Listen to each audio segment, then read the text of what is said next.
kakek waktu kecil?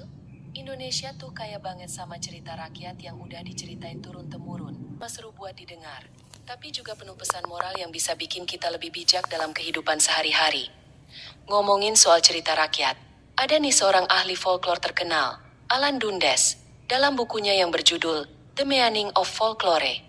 Menjelaskan kalau cerita rakyat adalah kisah-kisah tradisional yang diwariskan secara lisan dari generasi ke generasi. Ceritanya bisa berupa mitos, tentang asal-usul alam, legenda, tentang tokoh sejarah atau tempat tertentu, dongeng fantasi, anekdot, dan banyak lagi. Nah, dari sekian banyak cerita rakyat yang ada di Indonesia, Yumin udah siapin 15 dongeng cerita rakyat Indonesia yang terkenal, menarik dan penuh dengan makna. Yuk, kita jelajahi dunia dongeng cerita rakyat bersama-sama. 1.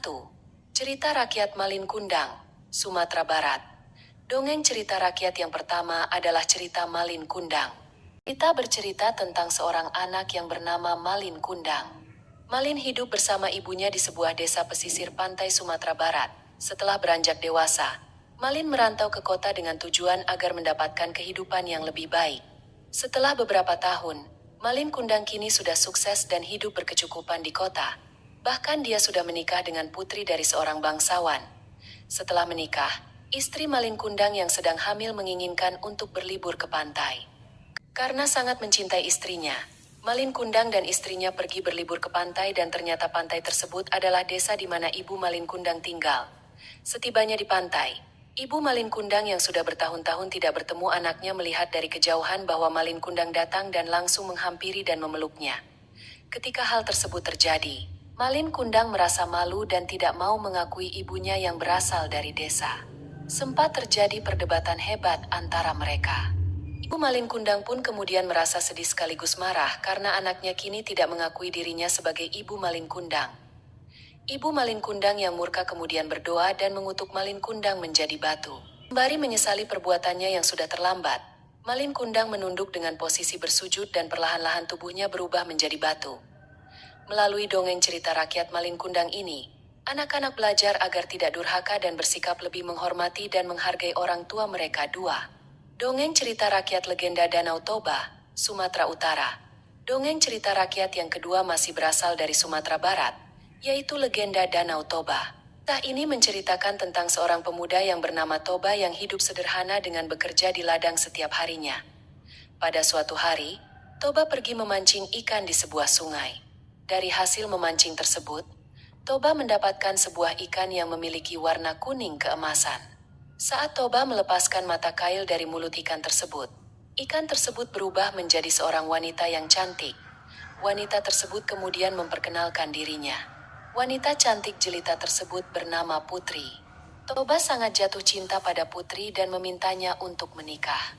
Putri kemudian menerima lamaran dari Toba, tapi dengan satu syarat. Syarat tersebut adalah Toba tidak boleh menceritakan kepada siapapun bahwa dirinya, Putri, adalah ikan di sungai tersebut.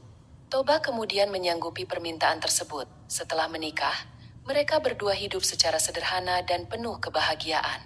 Berbulan-bulan setelahnya, Toba dan Putri dikaruniai seorang anak laki-laki yang kemudian diberi nama Samosir.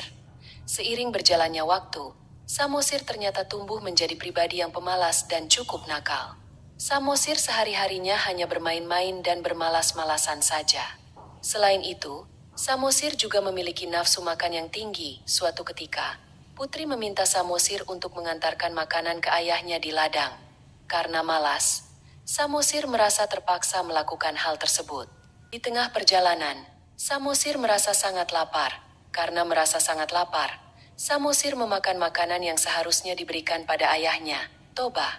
Samosir kemudian hanya menyisakan sedikit dari makanan yang seharusnya diberikan kepada ayahnya. Setibanya di ladang, Toba sangat kesal dan marah karena melihat makanannya yang hanya tersisa sedikit.